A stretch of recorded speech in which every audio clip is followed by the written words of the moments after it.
History নিয়ে রাস্তার মাঝখানে নিয়ে জাস্ট ঠান্ডা মাথায় পিছন থেকে রাইফেল ঠেকিয়ে গুলি করে তাকে হত্যা করে, শহীদ করে ফেলে। এবং এরপরে আরেকটা গ্রুপ অফ পুলিশ এসে তার লাশকে টেনে টেনে গলির মধ্যে নিয়ে যায় এবং আজ পর্যন্ত তার স্বজনরা জানে না সেই লাশটা কোথায় আছে, তার ডেড বডিটা উদ্ধার হয়নি। আমাদের তদন্ত সংস্থা এই বিষয়ের উপর তদন্ত করছে। এই মামলার যারা আসামি এবং বিশেষ করে এই মামলাতে আজকে যারা 5 জন তারা আদালতে হাজির হয়েছিল, মামলাতে আরও একজন আসামি আছে যিনি পলাতক আছেন।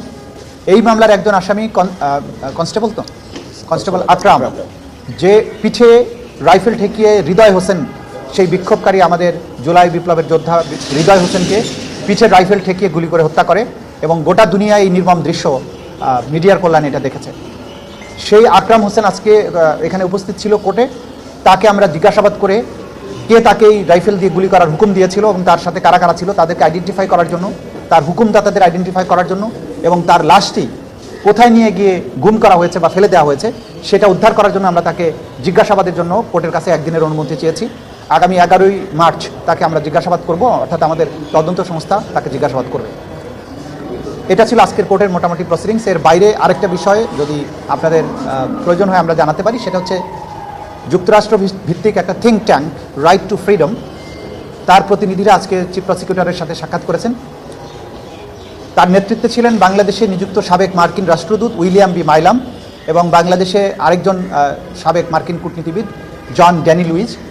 ওনারা এসেছিলেন আমাদের সাথে এই ট্রাইব্যুনালের বিচারের ব্যাপারে জানার জন্য, বাংলাদেশে জুলাই আগস্টে যে গণহত্যা হয়েছে বিশেষ করে সেই ব্যাপারে এবং পেছনে 15 বছরে যে সমস্ত গুম, এক্সট্রা জুডিশিয়াল কিলিং এগুলো হয়েছে সেগুলোর ব্যাপারে তারা আগের থেকেই এই থিঙ্ক ট্যাঙ্কটি তারা বক্তব্য দিয়ে এসেছে। তারা এই বিচার প্রক্রিয়ার অগ্রগতি, বিচার প্রক্রিয়াতে কোথায় কোনো সমস্যা আছে কিনা এই সব বিষয়ে আমাদের সাথে খোলামেলা কথাবার্তা বলেছেন।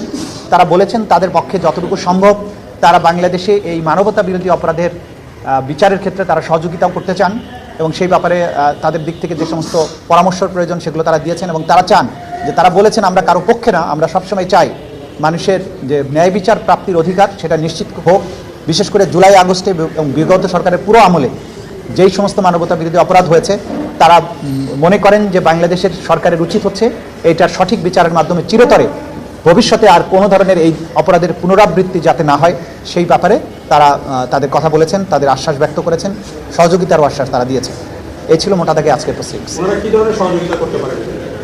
তারা আমাদেরকে নানান ধরনের তথ্য দিয়ে, বিশেষ করে তারা যেহেতু এই প্রক্রিয়া সম্পর্কে ঘনিষ্ঠভাবে জানতে চান, যে সমস্ত ডিসইনফরমেশন ছড়ানো হয় সেগুলোর ব্যাপারে তারা হেল্প করতে পারেন। আমরা তাদের কাছে জানতে চেয়েছি তোমরা কীভাবে সাহায্য করতে পারো। তারা বলেছে যে আমরা যেহেতু থিঙ্ক ট্যাঙ্ক, আমরা তথ্য সংগ্রহ করা, আমরা ওপিনিয়ন মেকিংয়ের ক্ষেত্রে যে বিচার কেন প্রয়োজন এবং এই বিচারের ব্যাপারে যে সমস্ত ডিসইনফরমেশন ছড়ানো হয় সেই